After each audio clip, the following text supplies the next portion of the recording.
বেলা ২টায় টাঙ্গাইল জেলা বিএনপি আয়োজিত যে সমাবেশ, এখানে সমাবেশ শুরু হওয়ার কথা ছিল, কিন্তু কিছুক্ষণ আগে এই সমাবেশ শুরু হয়েছে। এখানে স্থানীয় নেতাকর্মী যারা আছেন তারা এখন বক্তব্য রাখছেন। আপনি জানেন যে আজকের যেই সমাবেশ সেটি হচ্ছে বিএনপির ভাইস চেয়ারম্যান এবং টাঙ্গাইল ভুয়াপুর আসনের যে সাবেক সংসদ সদস্য এবং সাবেক মন্ত্রী সালাম পিন্টুর মুক্তির দাবিতে মূলত এখানে সমাবেশ করছে জেলা বিএনপি। এখানে আজকে এই সমাবেশে প্রধান অতিথি হিসেবে উপস্থিত থাকবেন বিএনপির ভারপ্রাপ্ত চেয়ারম্যান তারেক রহমান। আমরা এখানে আয়োজক কমিটি যারা আছেন তাদের সঙ্গে কথা বলে জানতে পেরেছি, তারা যেটা জানিয়েছেন যে বেলা 5টার দিকে তিনি ভার্চুয়ালি যুক্ত হবেন এই সমাবেশে। এখানে বিপুল সংখ্যক নেতাকর্মী এখানে অবস্থান করেছেন, অংশ নিয়েছেন এই সমাবেশে। এছাড়া কেন্দ্রীয় নেতৃবৃন্দ এখানে এসে উপস্থিত হয়েছেন। এখানে স্থানীয় সরকারি স্কুল মাঠে এই সমাবেশ অনুষ্ঠিত হচ্ছে।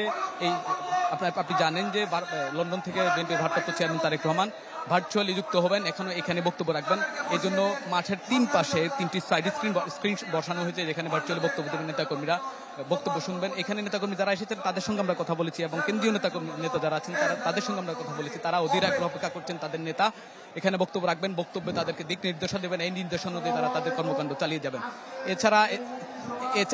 এছাড়া নেতাকর্মী যারা আছেন তাদের সঙ্গে আমরা কথা বলেছি, তারা যেমনটা জানিয়েছেন যে পরিবর্তিত পরিস্থিতিতে তাদের যেই অবস্থান এখন তারা স্বস্তির নিঃশ্বাস ফেলতে পারছেন।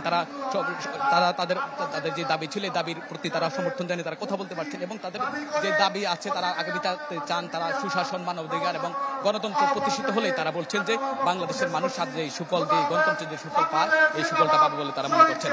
শাহনাজ। জি, শাহনাজ বাবলু। টাঙ্গাইল জেলায় জনসমাবেশ করছে বিএনপি, এ নিয়ে জানাচ্ছিলেন শাহনাজ বাবলু।